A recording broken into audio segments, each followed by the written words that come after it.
আমরা এটা আছে এই স্টার্টারটা আমরা খুলবো এখান থেকে, এটা আমাদের আন্ডারগ্রাউন্ডে রয়েছে, এটা আমরা খুলে ওপরে নিয়ে যাবে, কারণ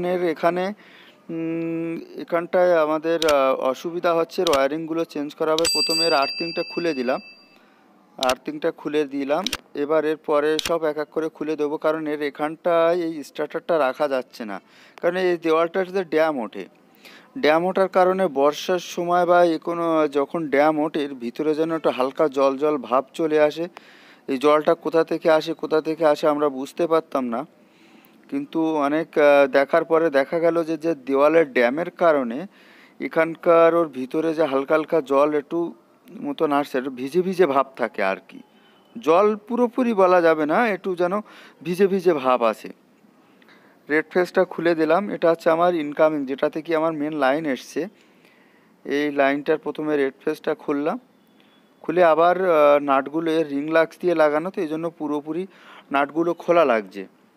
খুলে তারপরে এর পুনরায় আবার ওইগুলোকে নতুন করে আবার লাগিয়ে দেওয়া হচ্ছে, যাতে নাটগুলো হারিয়ে না যায়, কারণ এর কানেক্টারের নাটগুলো যদি হারিয়ে যায় তো এ খুঁজে পাওয়া মুশকিল, কারণ ওইগুলো অন্য কোনো নাট আমি পাবোই না, কোথায় পাবো, এটা একটা প্রবলেম হয়ে দাঁড়াবে। এই কারণে নাটগুলো আবার নতুন করে লাগিয়ে দিচ্ছি। ব্লু ফেসটা খোলাম, ইনকামিংয়ের লাইনগুলো খোলা হয়ে গেল। এবার আউটগোয়িংয়ে যেটা মোটরের লাইন আছে, মোটরের লাইনগুলো খুলবো। শুধু তাই না, এটা খুলে আমরা যখন ওপরে নিয়ে যাব তার কাজও করে দেখানো হবে। এটা প্রথম পার্টে আমি জাস্ট খুলছি, আর এরপরে যখন আমি নতুন করে দেওয়ালে ইনস্টলেশন করব সেটার ভিডিও সহ তার কানেকশান, ওয়্যারিং পুরোটাই আমি দেখিয়ে দেবো। এটা প্রথম পার্টে খালি খুলছি সেটার একটা দেখিয়ে দিই, কারণ একসাথে দিলে না ভিডিওটা অনেক বড় হয়ে যাবে।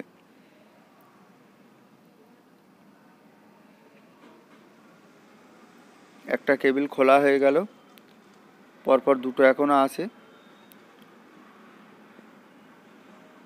এই দুটো খুলে দেব।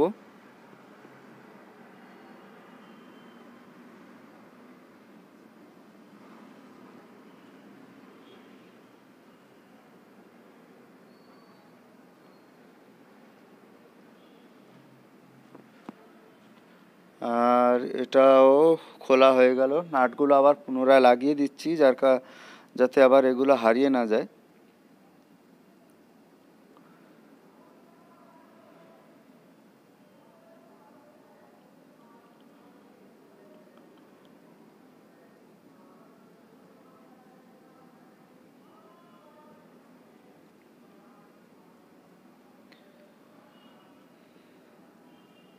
কেবিলগুলো সব খোলা হয়ে গেল, কেবিলগুলো সব খোলা হয়ে গেছে। এরপর স্টার্টারের যে চার কোণা চারটে স্ক্রু লাগানো আছে, এই স্ক্রু চারটে খুলে দেব। প্রথম স্ক্রুটা খুলবে, চার কোণা চারটে, ওইটা মোটর, নিচেরটা ছিল আমার মেন লাইন, দেখো RYB বলে লেখা আছে। এর স্ক্রুপগুলো খুলছি।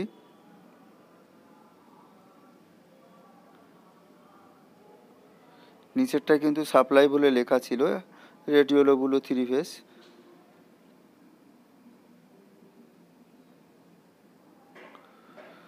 স্ক্রুপগুলো সব জং পড়ে গেছে। এরপরে এখানে স্টিলের স্ক্রুপ লাগিয়ে দেবো, তাতে জং না পড়ে। লোহার স্ক্রুপ দিয়ে লাগানো ছিল,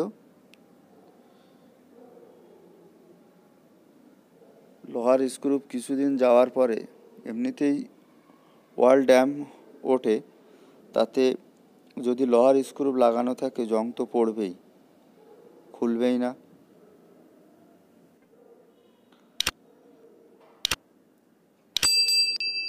তিনটে তো খুলেছে, এটা খুলছে না, এই জন্য স্ক্রু ড্রাইভার দিয়ে চার দিয়ে তুলে নিলাম।